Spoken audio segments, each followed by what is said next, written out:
This group of people gathered in Nairobi's Central Business District to brainstorm on their next move on how to recover their money, funds they had purportedly invested through Passy Travor, who has since gone incognito. I know of a case of someone who miscarried on the same day. The case blew up. Personally, I'm a student, so this was money I was supposed to pay my next semester with. There are several ways to con a Kenyan, but there are 3 ways that are most common and are guaranteed to give you success. So number 1, use religion. Come as a pastor, a priest, a religious figure, or just be overly religious. Number 2, come up with a sob story. And number 3, come up with an idea that makes you seem so highly intelligent, advertise it on the news and prey on people's ignorance and the fact that Kenyans don't like doing research, are too lazy to do due diligence, and they'd rather take a shortcut. Now, Passy Travor's drug of choice was the second technique, a sob story. But it's in our nature to want to help. It's in our nature to be empathetic of someone's situation. Some people are genuine, but once in a while, you come to realize, wait, that was a means to an end. So this is a story of how Passy Travor allegedly conned people of nearly 300 million shillings, and she has left investors in a hole they can't dig themselves out of. But if you think about it, this is a hole they dug themselves.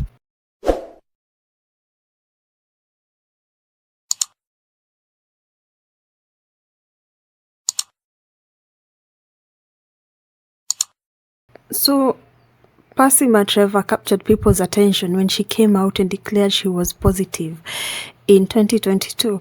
So apparently, she knew about her status in 2014, but as of the time, that is 2022, she was 33 years and living positively.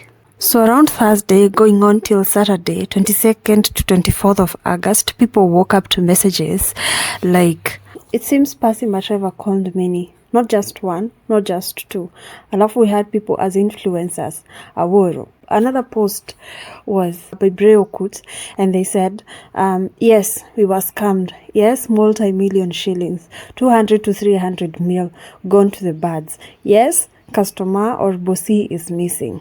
People are hurting. People have not slept for that day running. People are having suicidal thoughts. People are broken. People are sick. People quit jobs. People took loans. People recruited their parents, spouses, lovers, family members, closest friends into this mess. Marion Wanjiro, all will be well.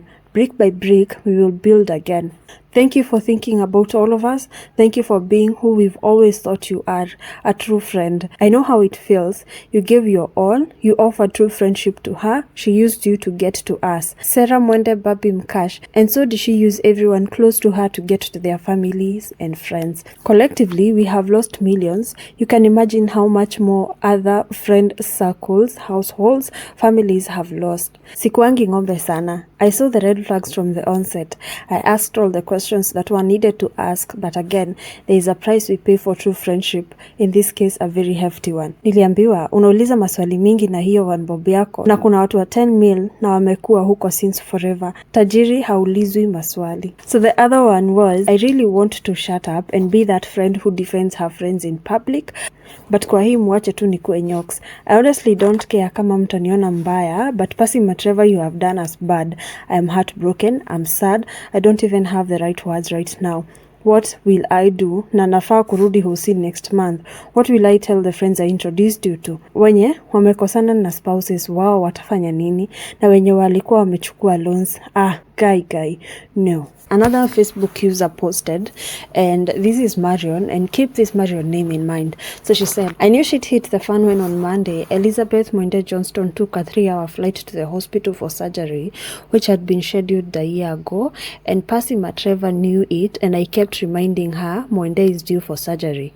Mwende has been abroad for this particular treatment. Remember, there is medication Mwende had been taking in preparation of this surgery.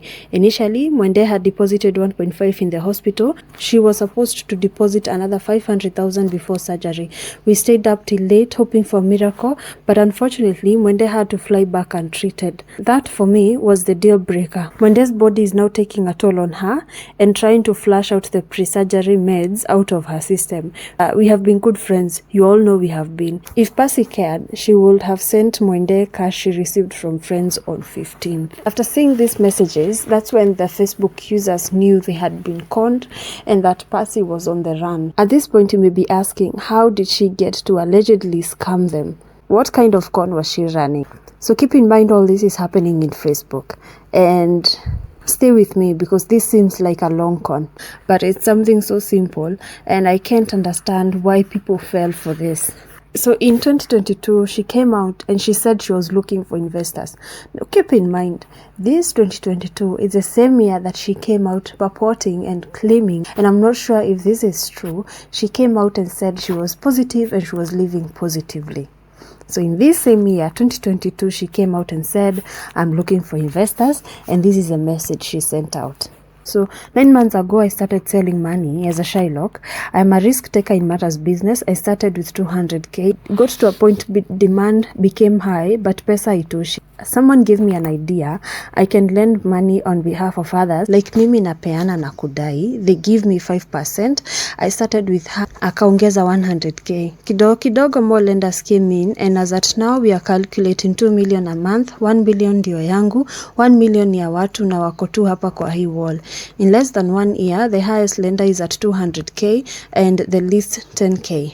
Sometimes it's crazy juu nikikupea pesa ya mtu na ukose kulipa said debt, I have to pay the owner, niachwe nikikimbizana na wewe. As I said, kila business pressure zake, nothing comes easy. Our clients are the same people, that's why most of the time mtu ataomba loan nimwambie si possible. That is for first time clients. I always say a word of prayer before I give out any loan, and so far so good. I hustle in a way that can be taught and I never keep opportunities to myself. Soko ni kubwa na yako ni yako. Start from somewhere. So that was a message she put out in 2022, claiming that she was doing a Shylock business, and at that time she was looking for investors. Before posting this, she was doing some charities here and there, and this made her win the hearts of many Kenyans. However, it would later be revealed by Facebook users called Merenjeri that they were duping people. So these Merenjeri's posts, and keep in mind this is all the way back in 2023. So this was posted in June 19th, 2023. So she said, we had good intentions when opening Meta Family until Wakantafu came and told us at high table we can make it a business and we could earn good money. There was this day ule ompi wa Passy Levi posted choo imejaa ya children's home. Wakantafu posted that ameambia ompi to call exhauster that day, not minding where she will get the money. Hiyo day mlituma 27k. Tukagawana hizo zingine, we had to take turns za cases. Leo ni mimi, kesho ni Rio, ikakuwa hivyo for a while. Every list of contribution high table hatukuwa tuna contribute. This just means that the people involved were not contributing. The money was coming from Kenyans. Okay? And they were taking turns. Every case, every charity case, they were taking turns. Every person was taking turns, right? So you caught up. Every contribution, high table hatukuwa tuna contribute, but we always there writing our names with hewa contributions. Kitu huniuma ni ompi Wakantafu, Levi always took more cash than me, yet mimi nilikuwa natoa kiasi. Shush always chose cases, she will handle all the cash without family members. Day ya kwenda kwa kina Chepkoni, Meta contributed cash, high table hatukutoa, jioni we shared 2k each. Alafu our shush ilikuwa tukifika any stage with background poa, tunatoka gari, shush anabadilisha nguo, okipi kinasimama kwa gari kama bodyguard, tusichungulia kwa dirisha, akabadilisha nguo, kinachukua picha then tunarudi kwa gari, tunaendelea na safari. Time niliona akina Rio na shush posting wameacha charity, ati hamna shukrani. I felt sad juu we have been using your money na hatutoi kitu. Meta Family was full of kind people. We failed you all as high table. Alafu pesa ilikuwa ya emergency kiti tulitumia kabebi na ingine tukagawana. So tell me why, after seeing such a post, people still fell for this scheme. But I understand because sometimes people, mtu atakuja, I expose a scheme, then people will be there, oh you're jealous, oh this and that. But people don't take a second to actually think, is this really happening? Is this really true? When Passy Trevor said she was looking for investors for the Shylock business, people took this as an opportunity to make money. Quick profits and quick huge profits at that. So apparently she promised 23.5% as a return on investment. So ideally, this means that if you are to invest like 100,000 shillings, you are gonna get 23,500 in return. Or say probably you invested 1 million shillings, you're going to get 235,000 shillings. Now, people, to be honest, where do you get such a return? 23.5% is such a huge profit margin that it seems so unreasonable, yet people still fell for it. So, while at her second scheme, so keep in mind, this is her second scheme. The first one was for the contributions and charities. The second one was the Shylock business. Now, while still in her second scheme, she came up with another scheme. So the idea was a land farm selling plots via lipa mdogo mdogo. To the people who are investing, probably saw this as credible because it probably meant that she had more finances to dip the funds into other ventures. After all, she was posting that money wasn't an issue and flaunting beer bottles and smoking and having a good time. So also there was a time she posted that her dog was tired of eating ugali like regular peasants. So there it is, and there's her dog. Some people were speculating that this was a con, and she came out and said, huku comments ni mtaoshwa. Niwaoshe plots za 550k. Hiyo ni bei Marion Wanjiko Mwangi Shiro alininulia kitanda nayo. Remember this Marion. The same lady. Mnapenda sana nianze kiburi na sipendi. Mmezoea kukoniwa hadi nunu, mnafikiria kila mtu ni scam. So let's go back to the third scheme. The lipa mdogo mdogo land selling idea. So ideally, this may have seemed more credible to other people, like to the investor. This just meant that she had the funds to venture into other businesses. But if you ask me, either it was a way to make more money, or she knew she could not keep up with the second scheme. I mean, 23.5% is quite a sum to get out. So she introduced a project which will keep the money in. So anyway, this passed and investors didn't get their promised returns. So some people say that they had been getting their money on time, and that's how and why they encouraged their friends and their relatives to join in. But there came a time when she was not giving the investors their returns, and she came up with excuses here and there, and days became weeks and weeks became months. And when all that happened, this is when they realized they had been conned. So some people allegedly had taken loans. Some used money meant for medical reasons and invested in Passy Travor's business schemes. So as seen, here are some screenshots of people. I have a friend who invested pesa alitoa kwa joint account yake na bwanake 2.5M. The husband ako outside the country, akirudi sijui atasema pesa ilienda wapi. She has been in my house tangu jana, hakuli halali haongei since aone post ya Nduta Purity. Naona tutalala hosi leo. Someone I said, my cousin invested their 50k. Kutoka jana hajakula. Someone else said, I'm very much worried. My 2.7 million nani loan. I don't know where to start. Depression. I know akopa alikuwa amekelea 1.2 ya loan. Kutoka jana ako mteja. I'm praying for him.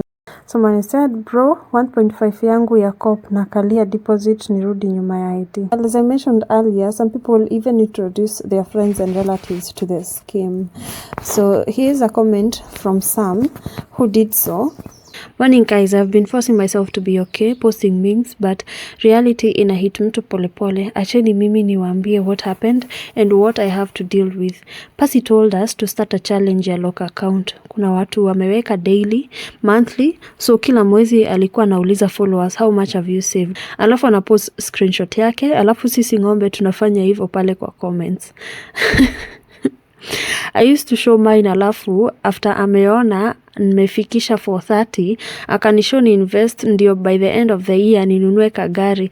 Oye, mimi mama Blesso. Haraka haraka hiyo ngombe inaitwa Stacy, mnaonanga kama iko smart upstairs, ikauliza how, where can I invest? nikapelekwa na mtaratara na nikakuwa investor, and guys, I'm telling you the deal was so good. Uzuri, I have the transactions and my lawyer has been looking into it. Shida haiko hapa. The problem is I introduced people into this and now they want their money. Nimepost memes, nimejiconsole na Ndiritu Mahiga and other friends, but it's time I quit social media kidogo ni heal kwanza na nijue vile nitambia mzee about this money, and people are introduced this too. It's no longer funny, guys. Mniombe sana. If depression wins, my kids will be motherless. To those I introduced, please bear with me. Keep your receipts vizuri. Mwangaza itatokea. God will see us through. Since mzee aone hii story, hajaongea, hafiki home mapema, amekaa tu. Sijui if I'm single or not. I'm sorry guys, but I need a break. See you soon. So someone had said, Passy Trevor. So this is Marion. They said Marion. So I think as at now you can see that they had been having interactions with this lady for a while and that they were seemingly friends.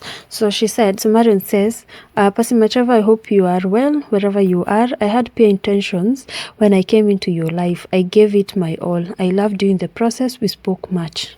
I saw myself in you, someone with pure intentions. I praised you and wasn't ashamed about it. You know, our work relationship was smooth even when you didn't have cash. Nothing would stop still, and I gave it my all. In you, I found a family. I introduced so many people to you with pure trust, and no day did I see a reason to mistrust you. We joked a lot and played on these streets. Up to this second, I don't know how fast all this has happened. It has left me confused, totally confused. I am torn between believing we have totally lost it or still there is any hope. What I know is that it has left me sick because I gave everything I had. When I sensed you were short of cash and I didn't have, I took a loan and you sought your finances and we would deal with it later. When there were delays, I paid those I brought for you so that trust stays. All this because I saw pure human in you. This has left me in a deep hole that I don't know how to get out of. If you ever come back and there is hope, I don't even ask for much, but just for the debts I incurred for you and my people. The rest doesn't matter. But if this is indeed true, then I pick my lesson from here and let go. I will not do more trips. I will pray for peace and pick lessons. I have carried with me these beautiful pictures. To the public, leave Maya interiors out of this. I will not hesitate to block any negativity. To the rest, I hope everyone heals and recovers from this. Keep sane. Talk if you have to. Fight if you want to. Whatever makes you keep sane, do it.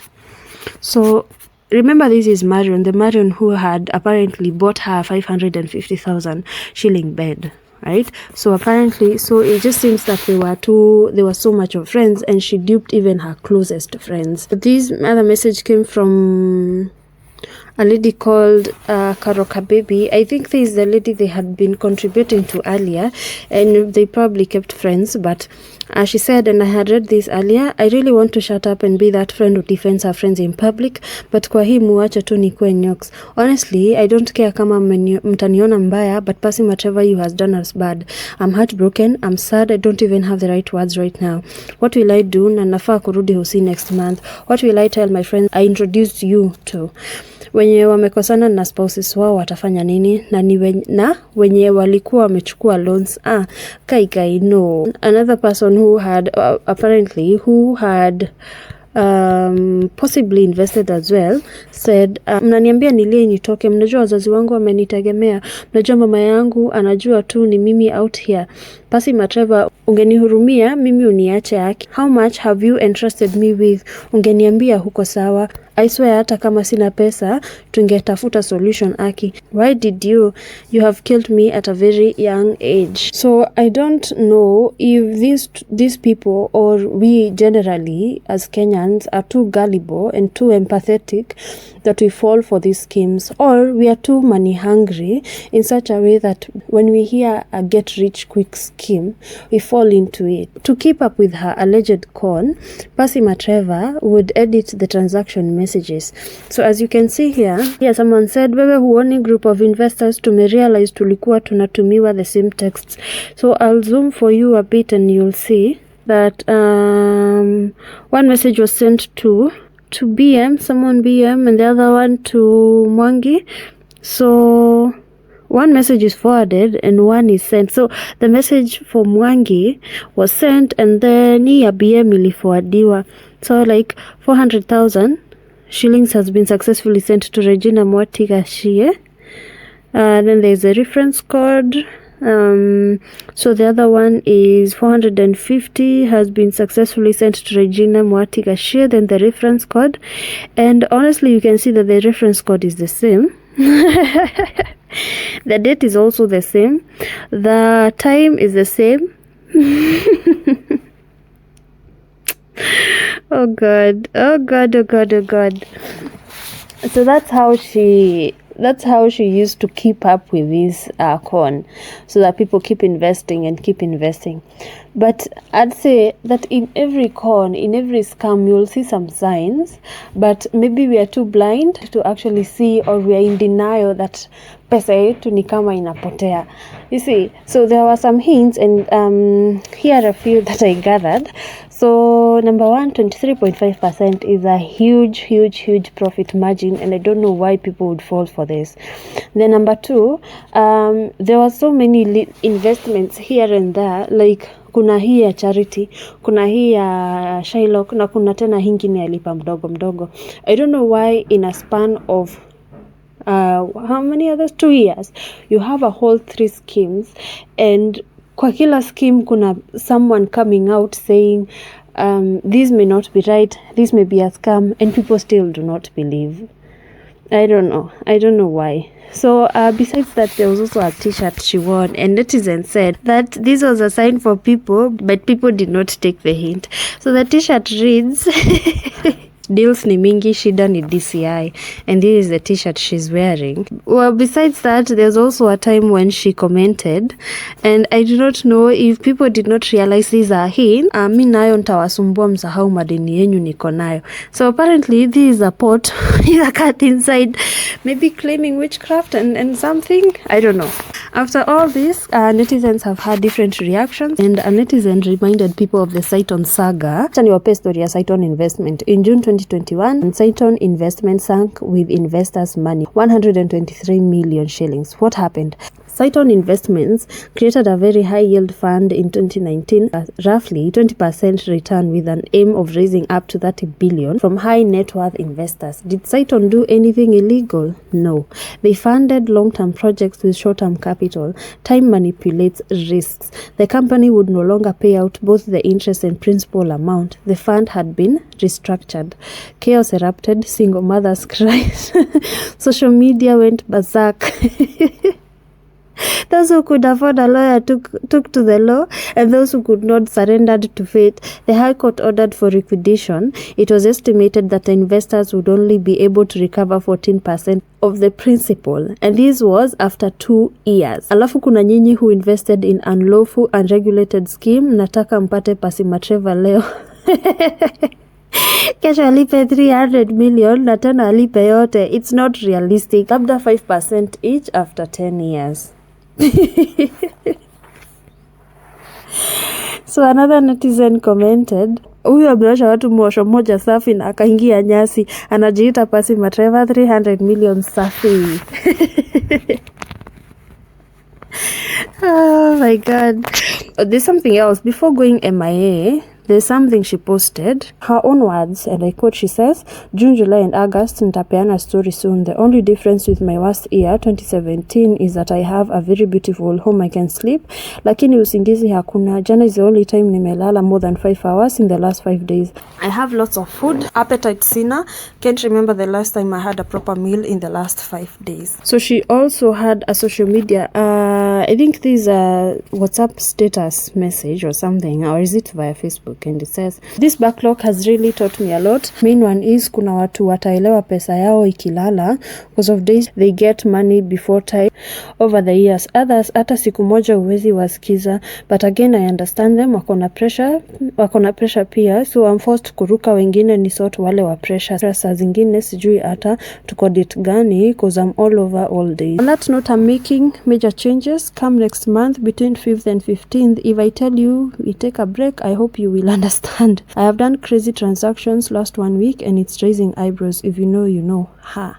So besides the netizens having having fun and reminding people about Kina Saiton and other schemes, other netizens are also blaming the others, the investors, for not being vigilant. So Beverly Karani said, can you guys read what's written on Passy Matreva's t-shirts? Deals ni mingi, shida ni DCI. I'm here thinking she took the wordings literally. Lakini love for quick money will be the end of most of us. Not of me, of course. The last time it was 1,500 shillings and I was given a really good deal. I didn't even sleep after that phone call. After realizing I had been duped, I locked myself in my room for the whole day and really cried. I've never told anyone of this embarrassing ordeal. You can imagine it was only 1,500 shillings. Since then, I take the phrase, when the deal is too sweet, think twice, with the seriousness it deserves. I'm telling you, before nikupe pesa yangu utakuwa umesweat. Bash me all you want, roast me if you can, lakini kuwekesha millions to a pyramid scheme of someone you hardly know, someone who's all over social media flaunting lavish lifestyle, driving lavish vehicles, building a state mansion, is being overly gullible. Poleni lakini, it's now alleged that one victim of this scam has succumbed due to increased blood pressure. She had pumped close to 13 million. Pole sana. Hey, the world. Eldoret hamko peke yenyu kumbe. Laleni fiti wadau, hii kitu inaniumako sana. Poleni tena. So, someone also said, on this issue, ya Passy Matreva naeza changia kidogo. You people talking about this when all this has gone wrong makes it worse for most victims, surely. I'm sure you saw the red flags, but you ignored them as long as you were comfortable and on the side that was being battered. Kusema tu kweli. Imagine if you're one person that hung around Passy Matreva for a while and you are the one who even used to talk so highly of her and your transactions. You mentioned big money and made people more gullible. Sahi mnaruka wote after most of you mumefaidika with the same money. Exactly. It beats logic, kabisa kabisa. In the same issue, you have beneficiaries and victims, but now beneficiaries are crying more than the victims to play safe, to protect their hustles and whatnot. It's just unfortunate that this has happened. Kwa history, kuna watu innocent na kuna watu wamekula fiti. You have been vocal in her financial activities, but sahi unabonga different. Kama mngeongea mapema, you could have helped many people, but sahi kuongea juu kamenuka, it's quite cringy to me. After your banks are full, ndio sahi mnabanja. Kuna saying ya Kikuyu husema hakuna mwizi na wakuchungulia. If Passy ni mbaya, kuna watu wabaya pia the same as she is. Kuna karende sahi kanaruka ngori tiwega. Passy Matreva safisha rada says it's not too late. I also think there are people who benefited. The sahi wameruka story just to keep themselves safe. I can't just say hakuna watu kama hao. As you can imagine, there are also people on her side. This is unbelievable. Like, you see, you've already been duped, but you're still hanging on to a thread of is it hope? Ama is a thread of what? Elizabeth Mwende, she said, Ati Passy Matreva, believe me when I say that if I ever hear whispers or rumors about you or someone close to me, I won't hesitate to reach out directly. I would rather face the truth than let uncertainty fester. And if it comes to a point where we must part ways, I will quietly step back, holding on to the laughter that we once shared when everything was so bright and full of joy. Those memories would be my comfort, even if the rest fades away. When you return online and see this message, I ask that you reach out to me at your earliest convenience. I'm deeply hurt. My heart and entire being is in distress. I haven't been okay. It pains me greatly to see people go down. And even now I hold on to the hope that you will address the matter at hand. I don't know. I mean, this lady has already ran with people's money and you're still saying that if it comes to a point where we must part ways, know that I will quietly step back. Holding on to the laughter that we once shared. Come on, wake up. So I don't know if it's just being on her side. And after a while, she also posted, the same lady, Elizabeth Mwende, said, wherever you are, wake up and address the nation. Don't die alone and take a bullet for anyone. Mimi sahi ningekuwa nishawataja wote kabisa. We all think. So it's the same lady and I keep wondering if you're defending her ama you're in denial. I don't know. When I saw this message on Passy Matreva's status, I genuinely felt for her. Something inside me kept giving me assurance that indeed she was extremely busy and that with time she would clear the backlog. Seriously.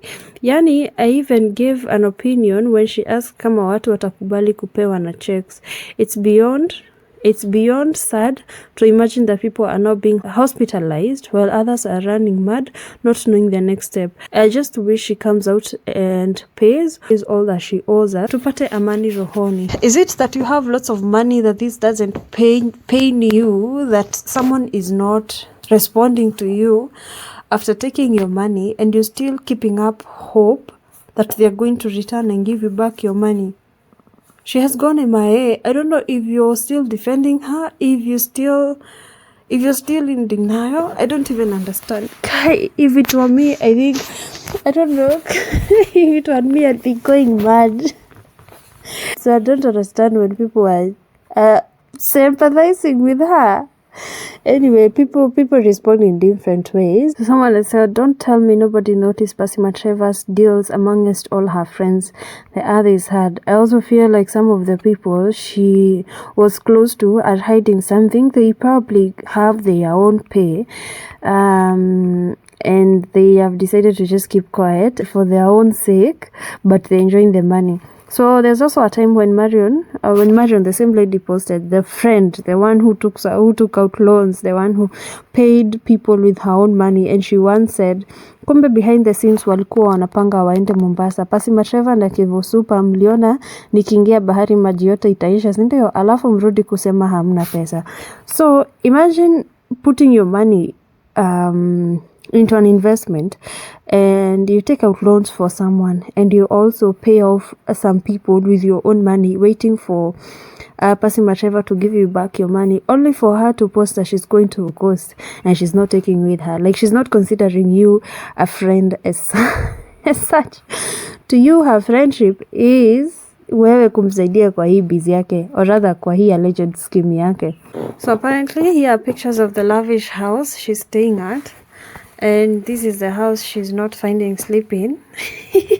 And she has lots of food, but she can't find sleep yet. I can only imagine that some of her investors do not have a place, do not have food to eat, and they also probably will have rent issues in the days coming.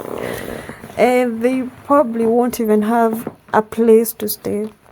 Right? So someone has said, people the likes of Passy Trevor cannot be arrested.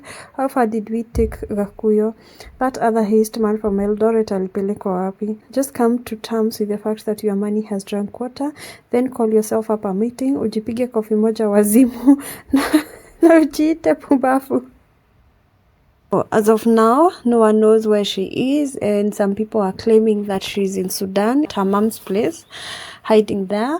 But I'll just leave you with something. Just be vigilant. When the deal is too good, think twice and take that seriously serious.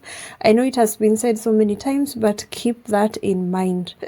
And these people will come up with schemes like that, and you'll seriously see that some people are getting returns, but the deal is usually the first few people get returns. Like, they genuinely get returns, but that is how they pull in other investors. And once the money is big and once the money is enough, not ideally enough, because money is never enough for these people, but once they get the money they want, they go MIA. If you're about to dip your money into a certain investment, please talk to someone, even if it's seem to, because some people don't like talking to people they know, for their own personal reasons.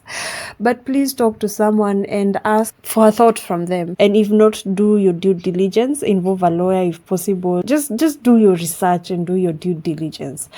So that's it for today. I'll see you in the next one. Goodbye.